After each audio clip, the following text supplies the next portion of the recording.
It's okay. Good afternoon, all of you. Thank you so much for, still being here for a presentation after such a heavy lunch, right? So I thought, why not to use a presenter and move around so that I can make you more awake, right?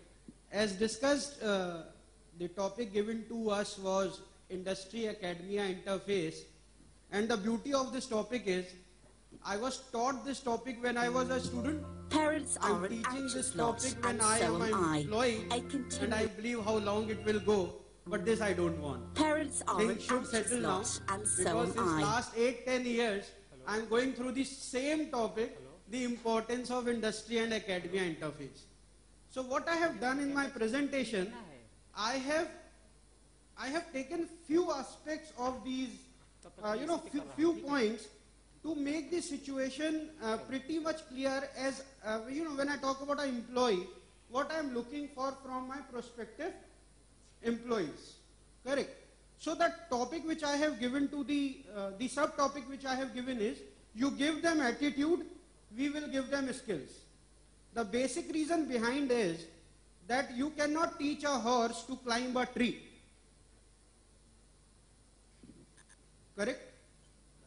So whether I want a horse or I want a bird, this is pretty much should be the side of the employer.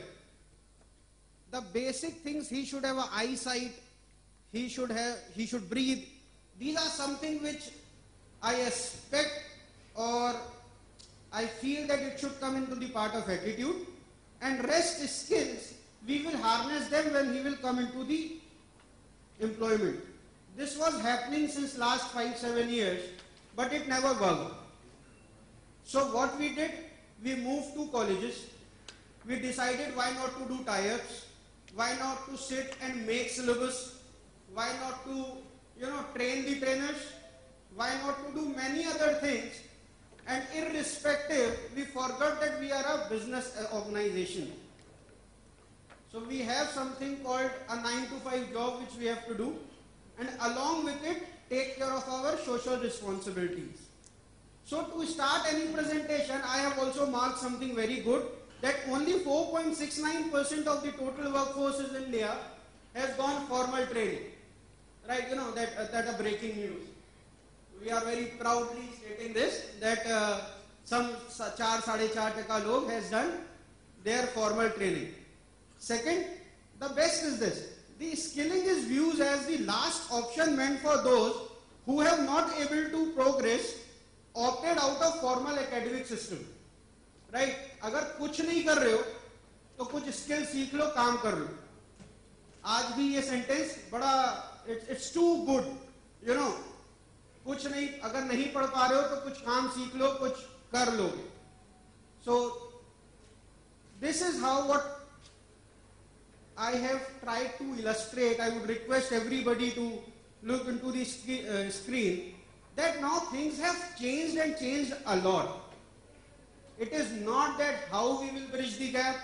It is not that we have to find a rocket science around it.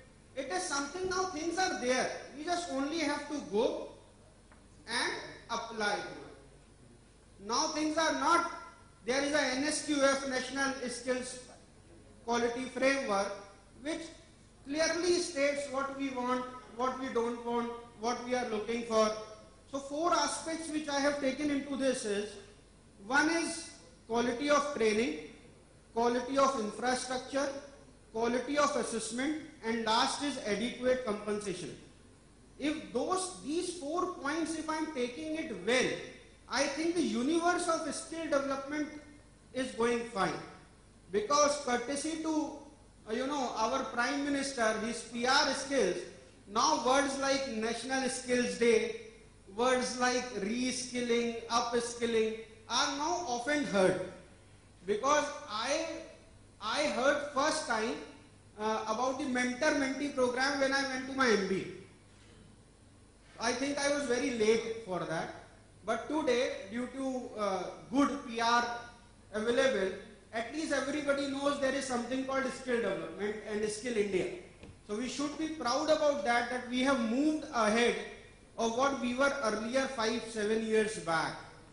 right? There are few, I want to cut short the presentation.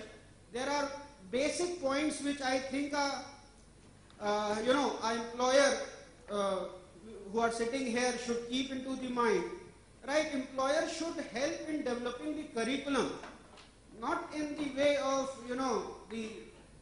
but the key aspects. If I need somebody to sell a mutual fund, then at least he should know what is a fact sheet. Very simple. So if I am able to make them understand, boss, this will be your future sort of a job. So this will help. Second is apprentice opportunities. It is just like skill labs, which have to set up, industry have to open their gates to teach, not to generate business. Even summer internship today is a business opportunity. Hire 100 people, they will bring 5 insurance policies. It is not working now. You have to change. Participating in assessments, very important. When we get the student, it is something called 10 plus 2 minus 3. He has done his 10, he has done his 12, and there is minus 3 called graduation, especially in tier 2 and tier 3. So he again, goes to 9, and wo bhi bahut, I don't know what. Second is encourage employers to recognize skills.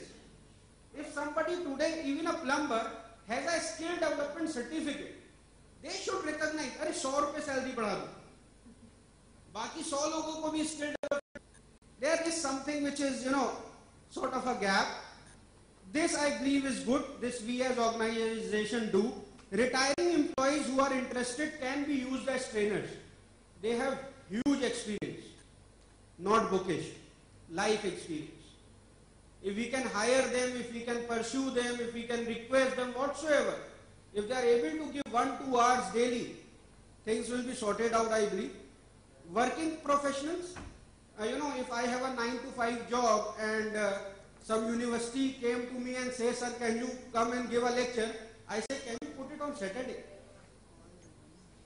Otherwise, I will not be able to do. So this is one, I think from the side of employer, and the industry should gradually move towards employing only certified candidates. Because see one thing, even today a parent sends a child to a B school, a good B school, because he will get a good job. Simple. It is directly proportional. A good B school is equal to at least 12 lakh plus of a job. So the perspective has to change. If I talk about academia, that is not my domain, but I would like to put some points into it. One is, it is just like last slide. I put it in my mind that I have to take 5-7 minutes. Right. See, this point is very important. Make skilling aspirational for boys and girls. What do I have to do? I have to do BCom, I have to do BA, I have to do BSc. Right? कभी नहीं सुन सकता मैं शायद अगले 5 साल भी that I want to become a plumber, I want to become an electrician. They are by chance, not by choice. Even I am not afraid to say, sir, today teaching is also becoming like it's coming by chance, not by choice. Signing up of MOUs, using soft and hard infrastructure, and 3 or 4 major important points is that, academia should set up a skill lab. If they are teaching retail, there has to be a retail lab in the organization, because you cannot put a mall everywhere on this earth. So if I set up a small sort of a skill lab, I think I will give that simulation or a look and feel to the students, right? And all these are theories. And the last is academia should gradually move towards NOS-based teaching only. National occupation skills are there. They very clearly states what we have to teach, what we don't have to teach regarding a particular job. So if we are talking about skilling, I'm not talking about education. So it has to be NOS-based, so that it should result into some sort of a outcome.